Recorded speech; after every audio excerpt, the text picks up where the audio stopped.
In this video essay, I will be answering the question, which for you was more important in developing cinema from its primitive stage, technical invention or the evolution of a film language? I will give my answer and focus on postmodernism.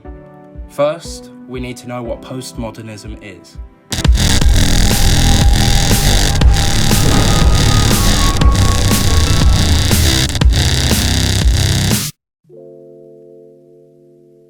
First, we need to know the definitions of modernism and postmodernism. Modernism is interested in the meta-narratives of history and nature, concerned with everyday life, perception and time. Theories about the subject suggest everything happens for a reason, which all add up to one meaning of life. The theory developed when society saw modern industries develop and saw the rapid growth of cities. Hierarchies grew higher and society was told to comply with consumerism and the idea of hard work achieves success. This whole theory developed after World War I. Funnily enough, postmodernism contradicts all of that, as the language is interested in contradiction, pastiche, fragmentation, and meta-referencing. Some consider it an era of film, some consider it a language or genre. Postmodernism invites attention to and celebrates the superficiality of modernism. Postmodernist films and TV shows use witty humour and ignore traditional story arcs and narratives. Postmodernist film and TV can be separated from traditional modernism by its use of some key techniques: pastiche, meta-reference, otherwise known as parody, irony, fragmentation, and contradiction. Cartoon shows like Family Guy have made fun of a number of well-known films such as Star Wars, Kill Bill and Willy Wonka and the Chocolate Factory. The show The Simpsons has its annual Halloween celebration by releasing episodes that are a part of the Treehouse of Horror series, where the original characters from The Simpsons put a spin on beloved horror films like The Shining and A Nightmare on Elm Street, which have become some of the show's most memorable and popular episodes.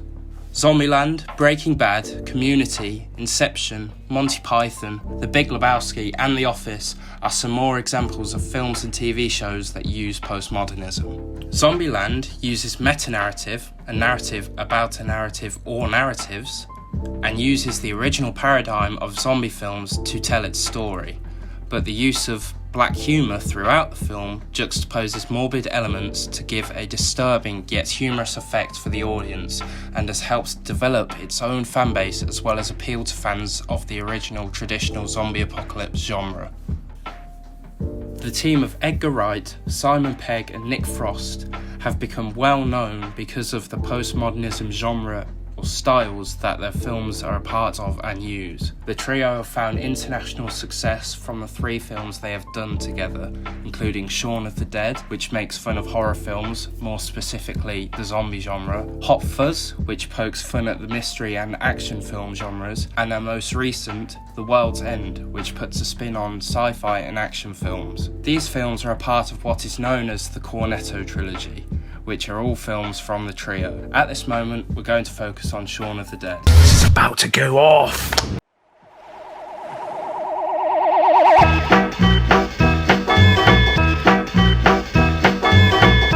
Blended elements of both horror and comedy, packed with tons of pop culture references, amazing one-liners, recurring imagery and dialogue, repeating motif and constant yet subtle use of parallels throughout the film make it a cult classic zombie film fan favourite. The whole film is a parody of the horror genre, specifically the zombie apocalypse niche. Even the title of the film is a play on words of the title of the 1978 horror Dawn of the Dead, directed by George A. Romero, who is best known from his series of horror films about an imagined zombie apocalypse. Shaun of the Dead also references some of Romero's work. As mentioned before, the film is packed full of Easter eggs and references. Here is just a quick small selection of some of my favourites. While Shaun sits on the bus, a song plays titled Kerncraft 400 by an artist named Zombie Nation. Get it?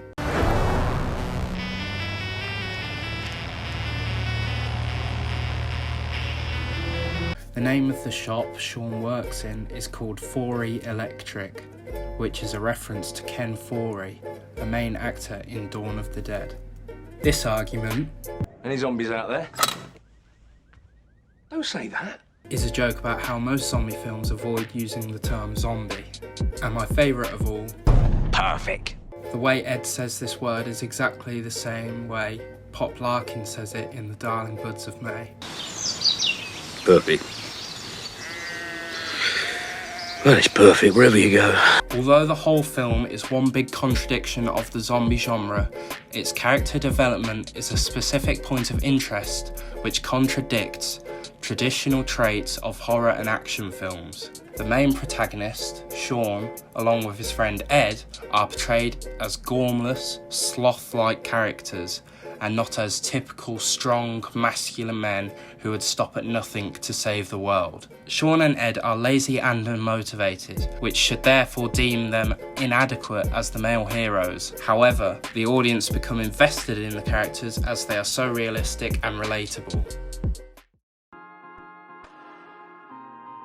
Postmodernism allows people an escape from the confinements of any traditional techniques used in any film genre, an escape from the seriousness of modernist film. Pastiche, self-conscious referencing of other films, fragmentation in storylines that break traditional narratives, and contradiction are a small handful of techniques used in postmodernist film and TV, which give people an alternative to what they might usually see on their screens. People can relate to this film language, as in most cases it doesn't take itself too seriously. The postmodernist films that take a comedic route can refer to what is known as the incongruity theory, which involves the bringing together of disparate or contrasting ideas or concepts.